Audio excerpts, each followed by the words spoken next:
Hey guys, what's up everybody? It's Prototype here from the Cobble Gen build team, and today I'm going to show you guys the basics, the absolute very basics of building. And if you look over here, I got what typically a noob would build. And if you're building these kind of houses, then sorry to say, but you are probably a noob. But when we're done with this, we'll get people from saying, "Oh look, it's a noob," to people saying, "Oh look, it's not a noob." And maybe we can get you to something more like this, along the lines of this. Alright, so to start off, we're going to start with basically transforming this noob house into a good looking house. And to start with this, we want to add depth. Now depth is a very important thing to add. It not only pleases the eye, but it also gives it more shape. And just by this little square, because to be honest, it's way too square. You can get as much as way too square. So what we're going to do is we're going to add pillars, and this alone adds an enormous amount of depth to it.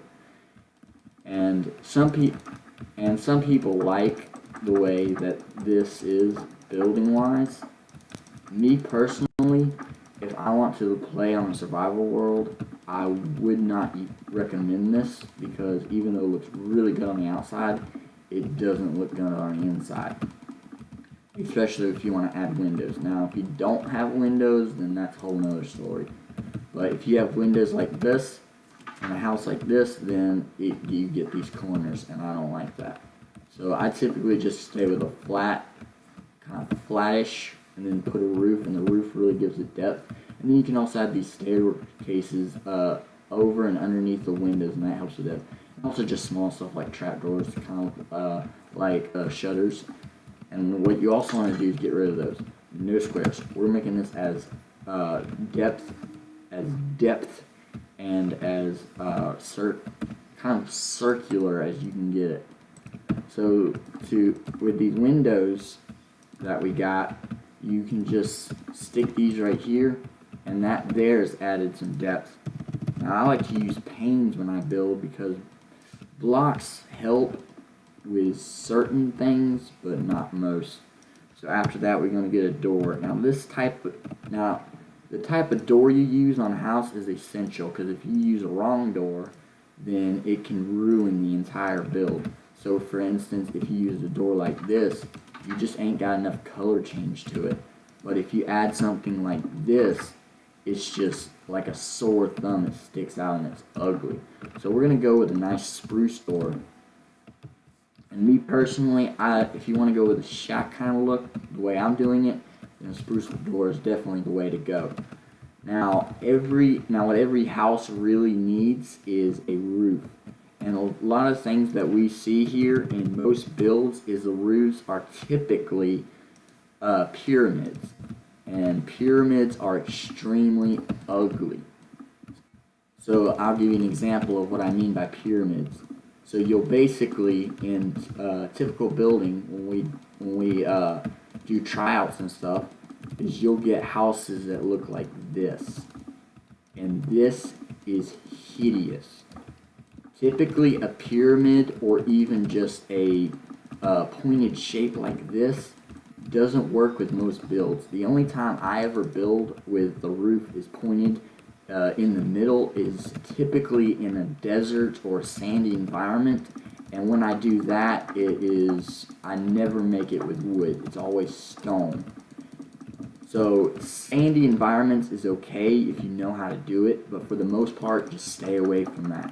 So what we're going to do is we're going to take this and we're going to put a roof on it. Now I'm not going to finish the roof because of time, but what we are going to do is take just simple pieces we'll find just throughout the world, like spruce and cobblestone. And what you're going to want to do is you want to interchange this, because another thing that we deal with a lot is constant color. Constant color is not pleasing to the eye. Studies have shown that color can actually change your mood and the way you think about stuff. So if you change the color and you make it more contrast, then it's more appealing to the eye. And you don't want colors to clash, because when that happens, then it's just like, what kind of idiot put this together? and it doesn't look good. So what I got going here is I got cobblestone on the edges, kind of giving it sort of like a shutter look, and then spruce in the middle, and that kind of just ties it off.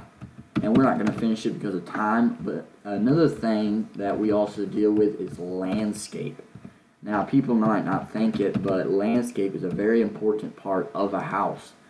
So if you add too much landscape, it just looks overgrowth. But if you don't use any landscape, then it looks like that it's just somebody threw a box in the house and added some detail.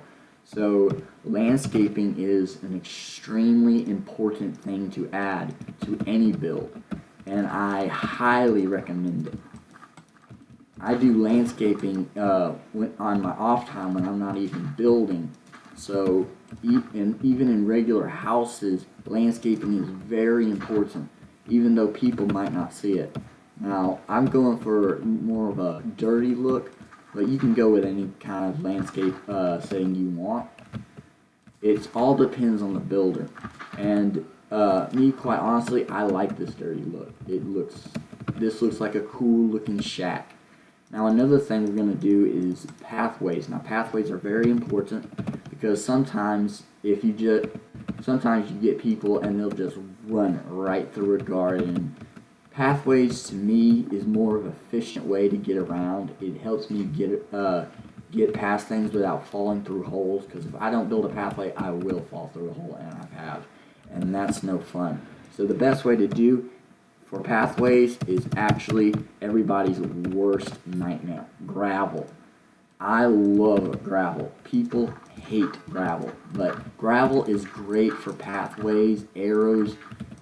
If you have any gravel, and I would be on a world, I would have all the gravel because I just love gravel. It makes great pathways and has so many uses if you can really put your mind to it.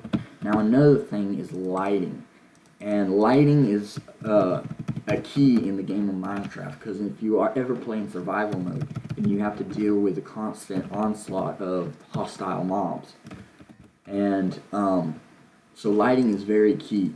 Torches with a build like this is really nice, but if you put a torch just on the ground, that looks hideous, and I hate it.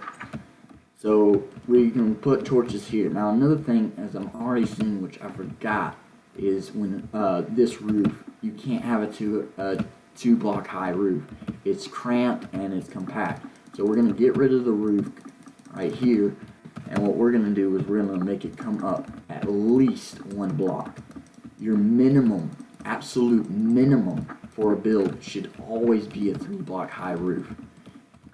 If you have to and you're low on blocks, then I would suggest a 2.5, but I'd never build with a 2.5. If I'm going to build, I'd just go ahead and go with a 3, because that not only does give you headspace to jump around, do whatever you want, but it also feels homely. Now, the floor is another thing. If you have just grass and stone on your floor, then that does not look good, because you want the inside to look as good as it's on the outside.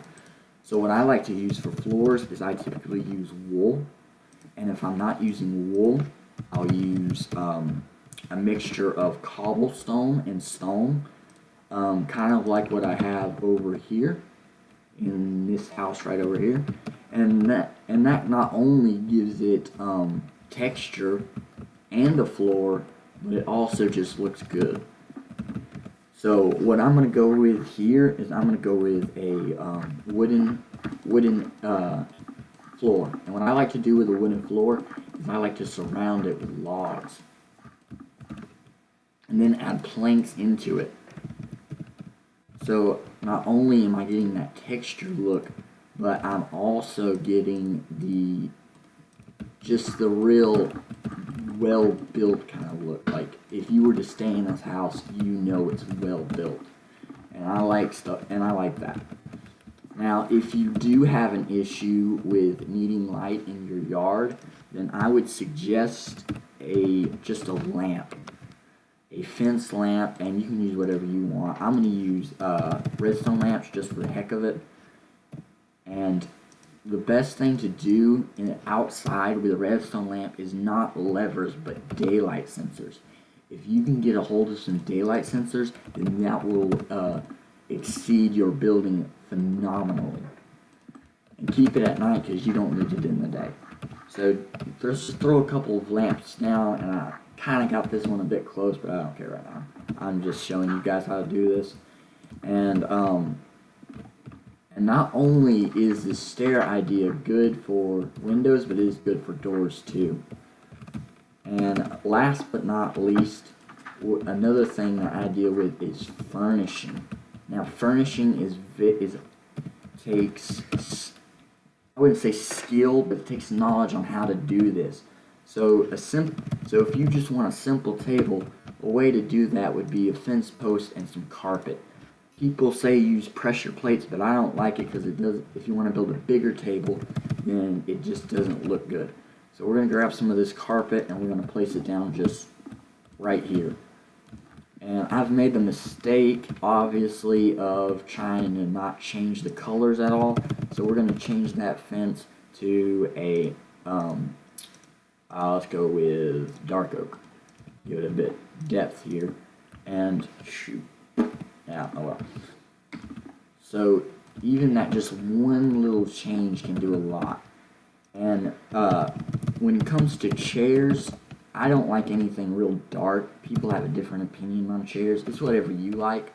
But if you wanted to, if you wanted to go with something more homely, I would suggest an oak or maybe a jungle. Those are really good stairs, and I'm going to use a jungle just cause. And another thing and another type of furnishing you could do is for a furnace. And you need a furnace in the survival world because you gotta smelt stuff. But if you just throw a furnace in a house, it just does not look natural. If you ever go to these Amish countries and you go in their houses, they will not have a furnace just sitting there. They're going to have some sort of chimney, and walls can really help with that. So just throw a couple walls down, and so you can make it go out like that, and just whatever. And then if you wanted to, cobwebs make a great smoke. And honestly, I think smoke is very important for a house, even if it's a survival world. If you can get a hold of some cobwebs, then you got it made. Now, this is not a real expensive house. It's easy to make. It's just wood and cobblestone.